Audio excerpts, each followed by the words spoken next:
If you're new to the channel, welcome. And if you are one of my subscribers, welcome back. In today's video, we are going to go over the Infinity the Game product line. This video is really targeted for people that are new to the game. Maybe you're coming over from Warhammer 40k, or maybe you got new games coming to you, that you asked for Christmas. Maybe if you're watching this in the future, Christmas and all of the December holidays have already passed, and you got new games, including Infinity.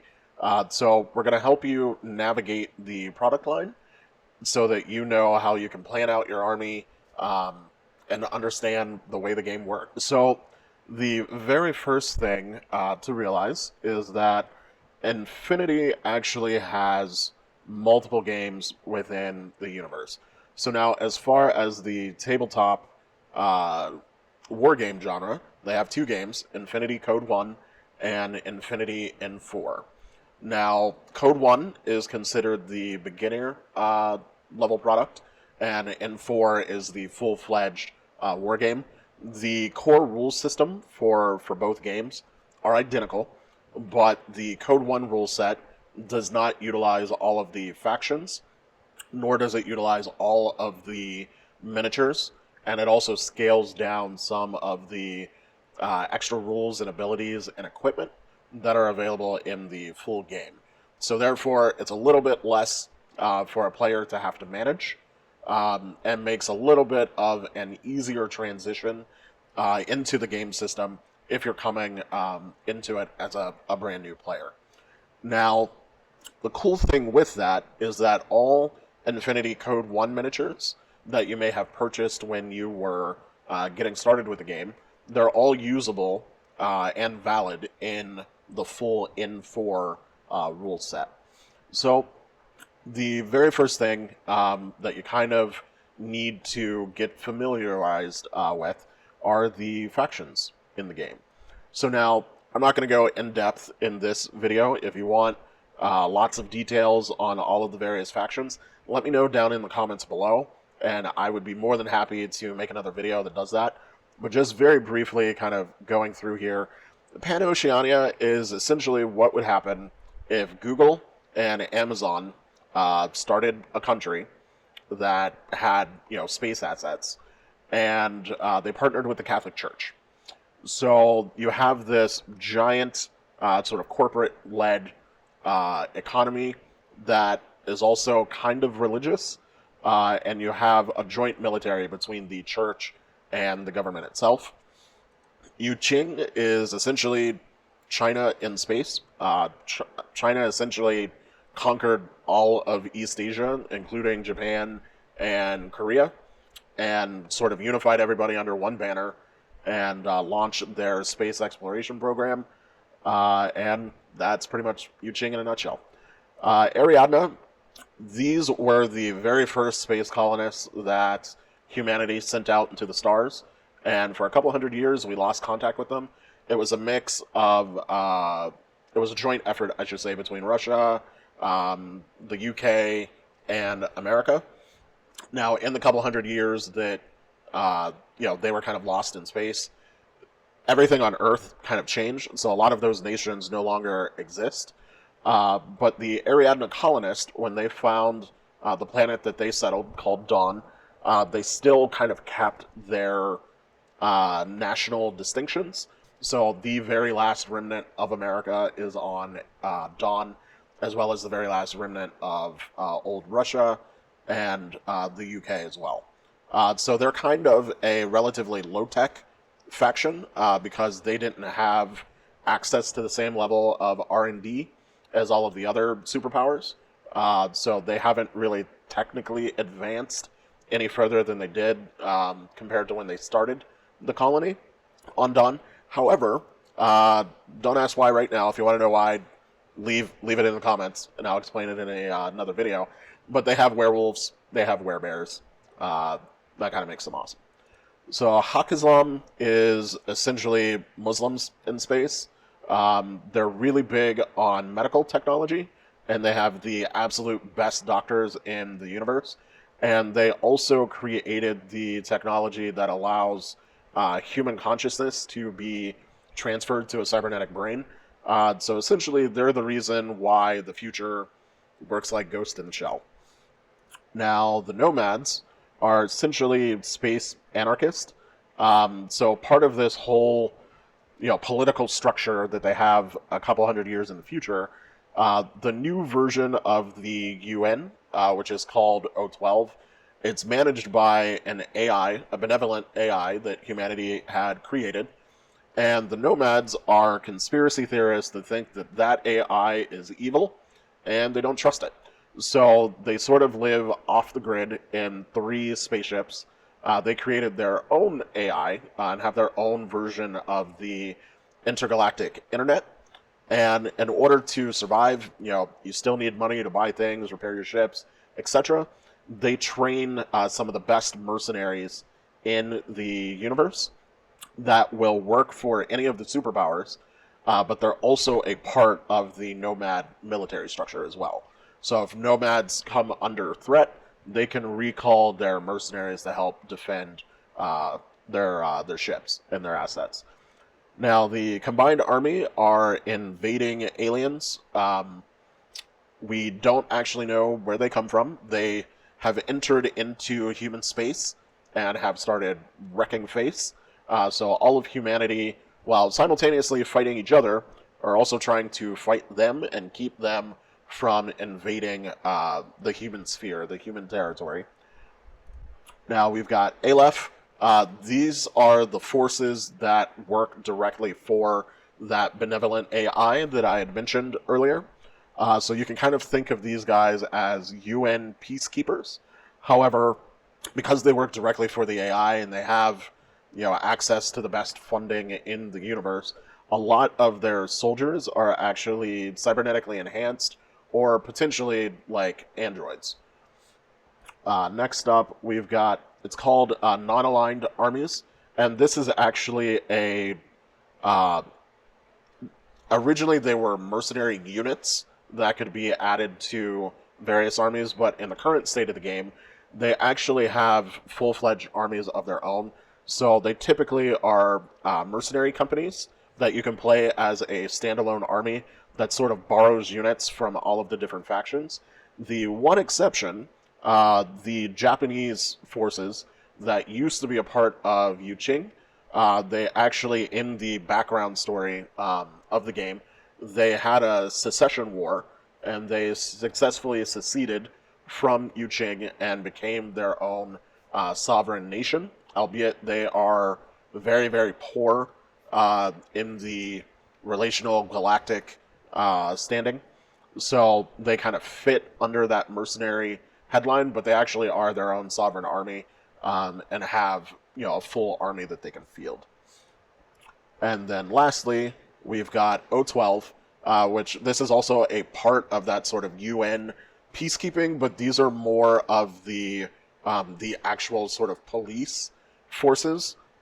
They help keep the peace on all of the UN or O12 starships and starports. They also help protect all of the wormhole gates that humanity uses to travel back and forth between all of their planets.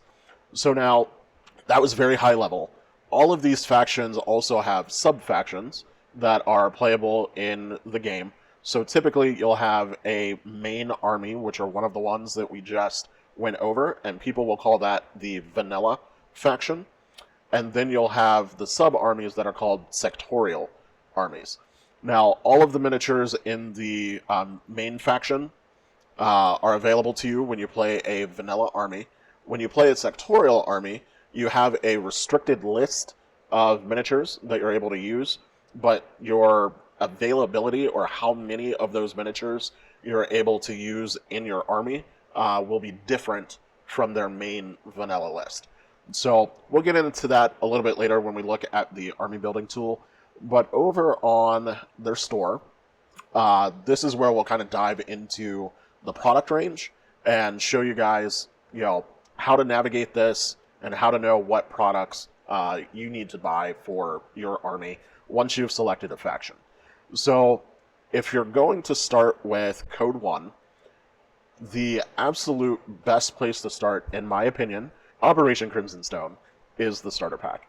And now, the reason why I say this is you get 2 armies in the box. So you get an Ariadne force right here, 7 miniatures, and one thing I will say about Corvus Belli, they make some of the best metal miniatures in the world at this point. They're absolutely fantastic. But then you also get a Nomad force.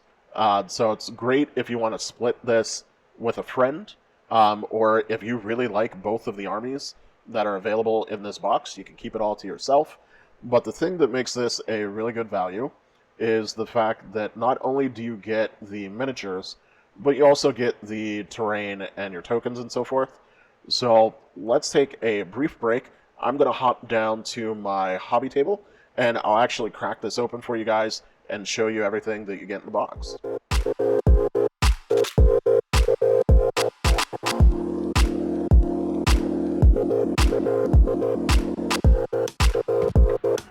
Alright, Hobby Warriors, so we are down at the hobby desk, and we're going to go ahead and open up the Infinity Code 1 Operation Crimson Stone 2-player starter box, so that you get an idea of what exactly you're getting, and to illustrate how good of a value this box actually is.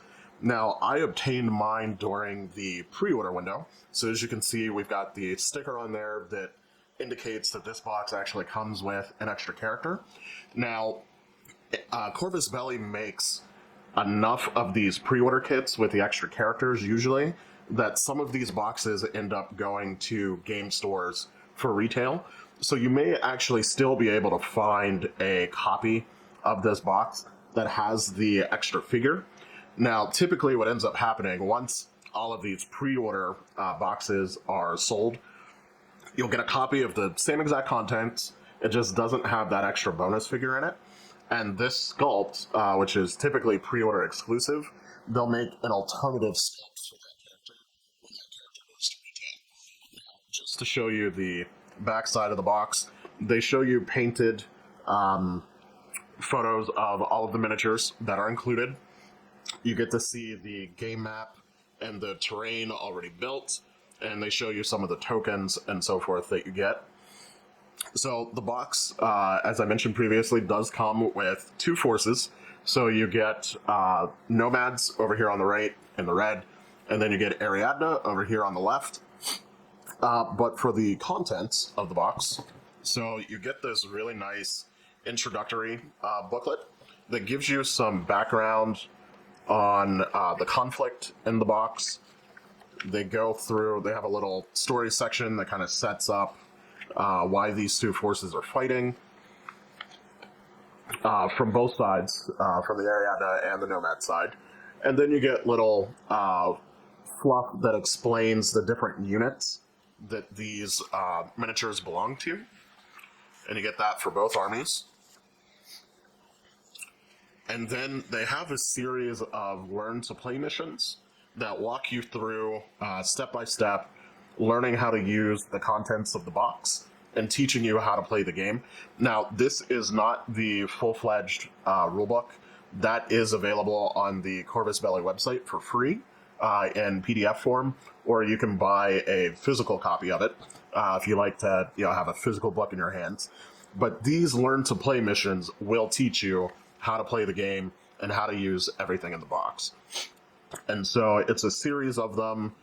They give you the weapon profiles, tell you how to set up your table with the terrain that they've given you. And by the time you play through all of these missions, you will know how to play Infinity Code 1. Now, they also have a little blurb that explains how you can expand your collection. I will kind of detail all of that in the rest of the video. We're not going to really worry about this right here, but if you were a new player picking this up and you were looking for some direction and you hadn't seen my video, it's very nice that they went ahead and included this.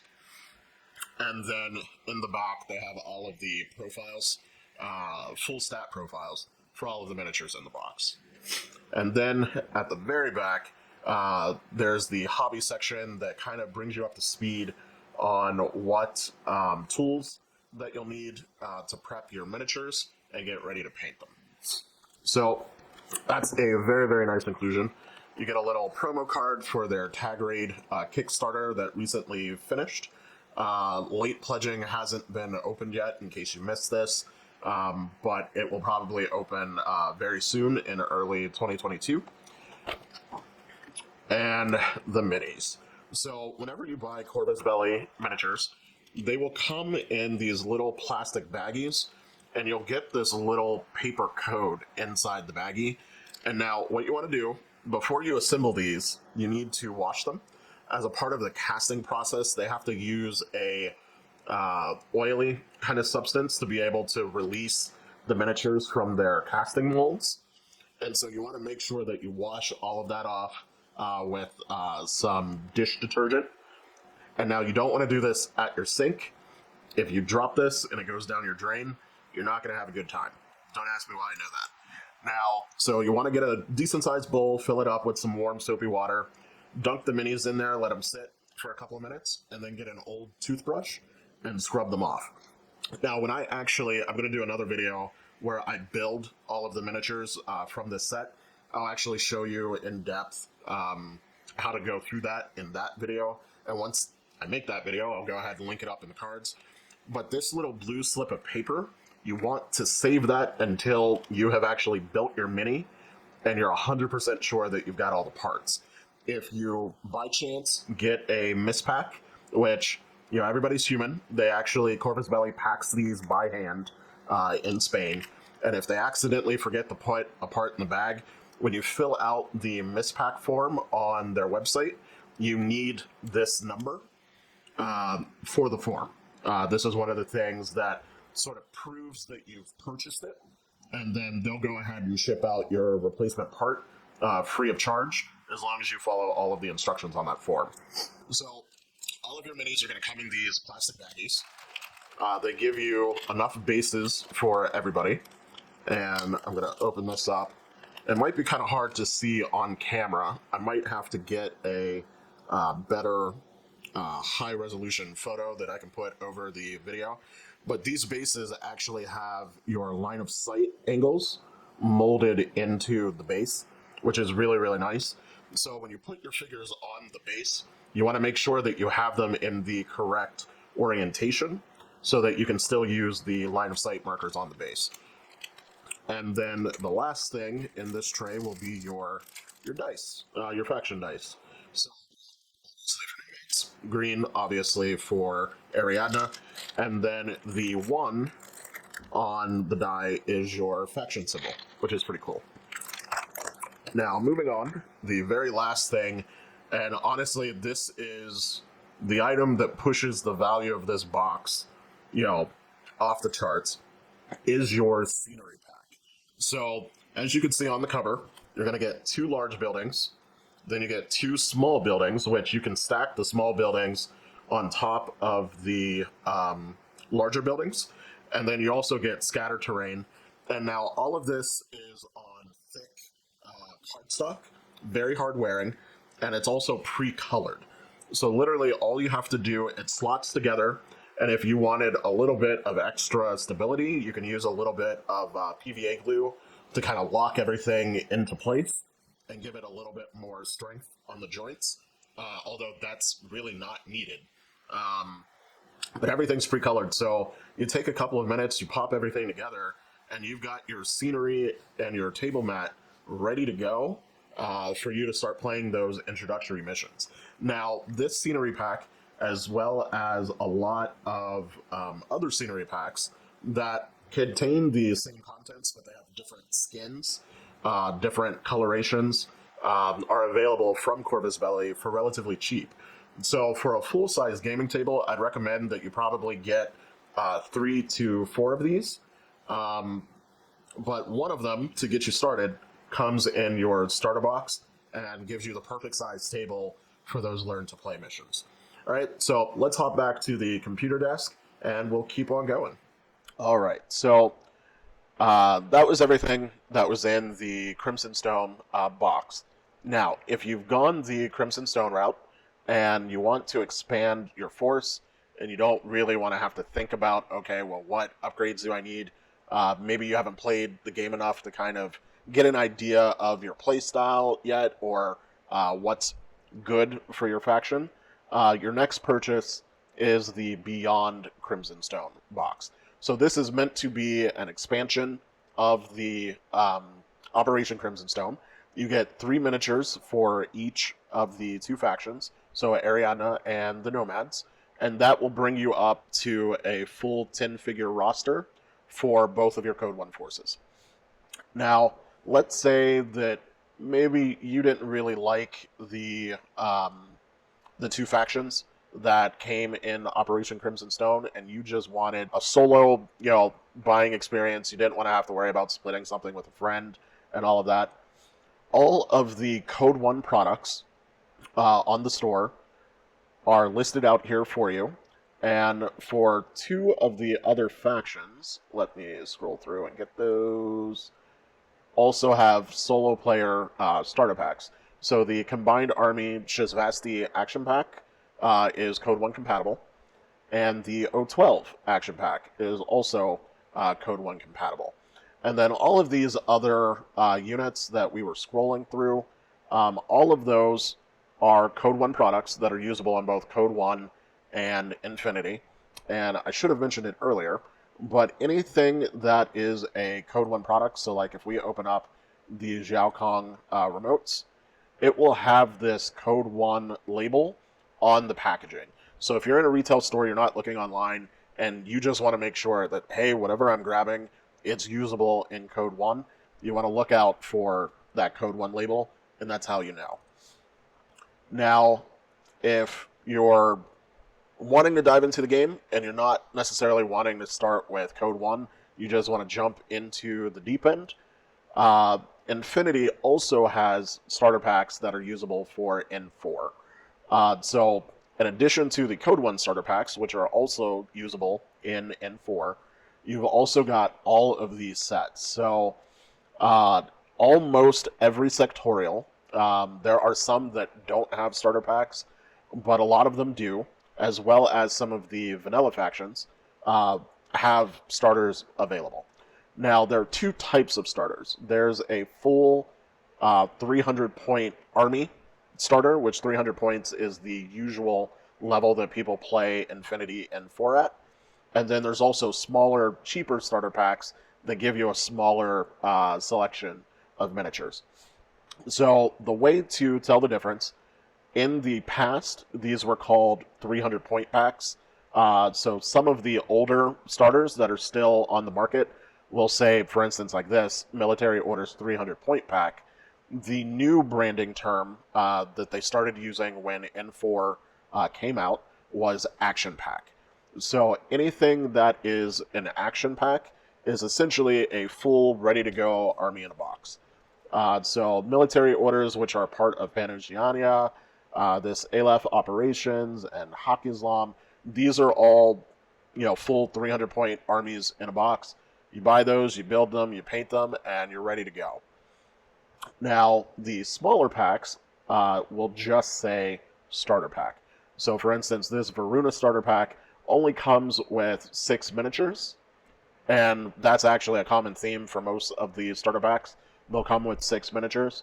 It's not a full-fledged army, but it's a very, very good start to get you to your 300 points, and you'll typically get a little bit of a discount when you're buying one of these boxes. Now, as far as books, there are some expansion books that are available. So Daedalus' Fall, Third Offensive, and Uprising. These were campaign books for an older edition of the game. So these are still sold, though, because a lot of the fluff and the story of the universe, which does progress throughout time as they release new editions of the game or new campaign books, the story pushes forward in each one of those books. So there is fluff and story in these books, which is why they're still sold. They do have missions in them that you can still use and still play with the N4 rule set. However, the rules that are in these books are actually outdated and you should not use those. So these are all optional buys. You do not need to purchase these in order to play the game. Now, if you wanted a physical copy of the rulebooks, the Code 1 rulebook, which is a thin paperback, it's not a chunky rule set at all, is available. And you've also got the full Infinity in 4 rulebook, which is actually comprised of 2 books. You get one book, which is all of the rules and special abilities and everything, and then you get another book that is fluff, that kind of gives you the current state of the universe and some background and some really immersive storytelling. They do a really great job with their books. So if you're looking to get into the game long term, I highly encourage you to pick these up. It really gives you a really great perspective of the universe so that you can be immersed in it while you're playing your games. Now, if you did not want to purchase the hard copy books, they are available for free on the Corvus Belli Infinity the Universe website. What they do, they just give you a PDF of the rules, and they cut out all of the fluff in the story. So they don't want to gatekeep anyone from being able to play the game, but they do want to be compensated for their story writing, which I completely understand, and I think it's amazing that they actually offer the rules for free. So you can both get the quick start rules that come in the Crimson Stone starter, as well as the full rules document for Code 1. And then they also have the full in 4 rules for Infinity in 4. Another important thing to mention is that the sectorial rules, so if you're playing one of those sub-factions of a main superpower, those rules are actually not in the rulebook. They're in the sectorial file. So everyone, if you're playing one of those sub-factions, needs to download that. Now, the very last thing that I want to talk about, any war game that you're playing, you need some sort of an army builder, whether your army builder is you writing things down on a piece of paper, or like some other game systems, they have a paid army builder, so like War Machine and Hordes, or Games Workshop's apps for Warhammer 40k. Infinity, or should I say Corvus Belli, they have created, by far, in my opinion, the greatest army builder to ever exist, and it's completely free. And they call it Infinity Army. And so there's a web-based version that I'm using to do this video for you all, but they also have Android and Apple apps as well. It's available completely free, and it's super easy to use once you get in there and get your hands dirty, and it gives you a ton of information right at your fingertips. It's absolutely crucial to have this available when you're playing a game. So to get started with this, one, you can create an account so that you can save lists on their server, and no matter what device you're on, you can go ahead and pull up your list. We won't worry about that right now. We're just going to go through and show you how it works. So when you select a faction, it will give you all of the army types that you can build. So your vanilla army will always be up at the top, and then all of your sectorial armies will be in the list as well. And if you just click on whichever type of army you want, a list of all of the troops available to you will be over on the left. And if you want to see, that troop stats, you just click on it, and you get a card that'll give you all of their stats, all the different loadouts, and the cost for including that loadout in your force. Now, let's say I want to add a Sikh commando to my list.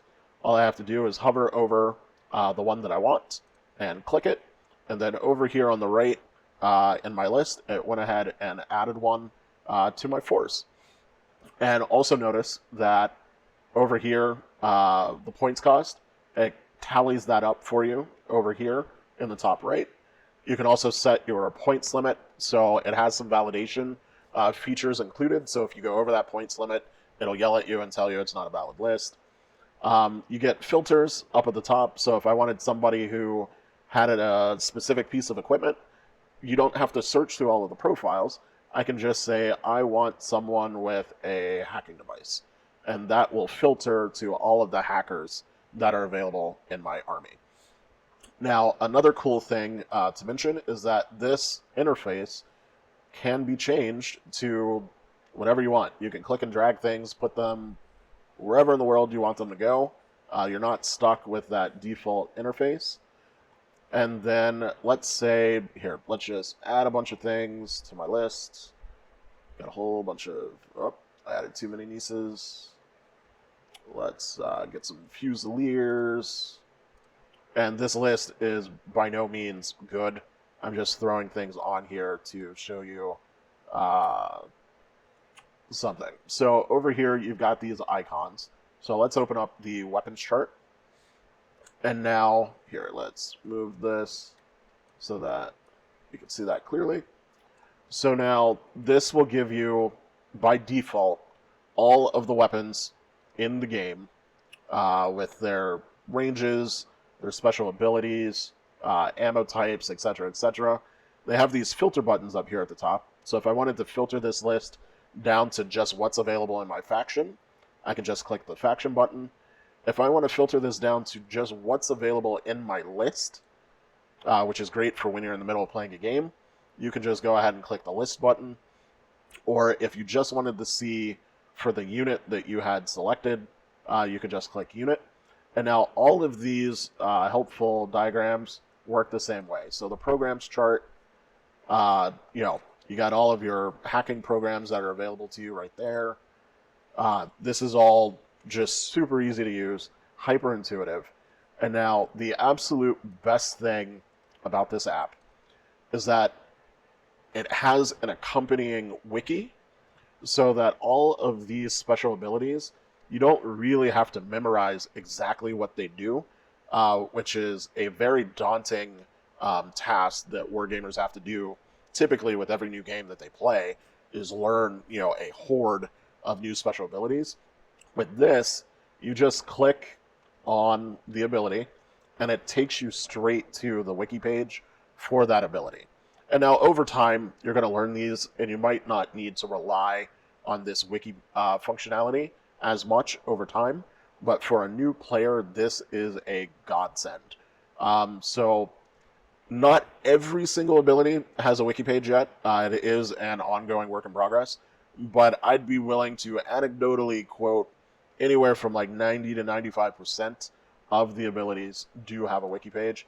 If you happen to come across something that doesn't, it won't light up as a hyperlink.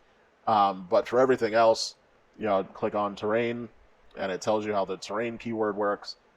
It is an absolute godsend when you're in the middle of the game and you're looking at your unit and you forget what martial arts level 2 is. You just click on that and you can very quickly find out. You don't have to spend time flipping through your books.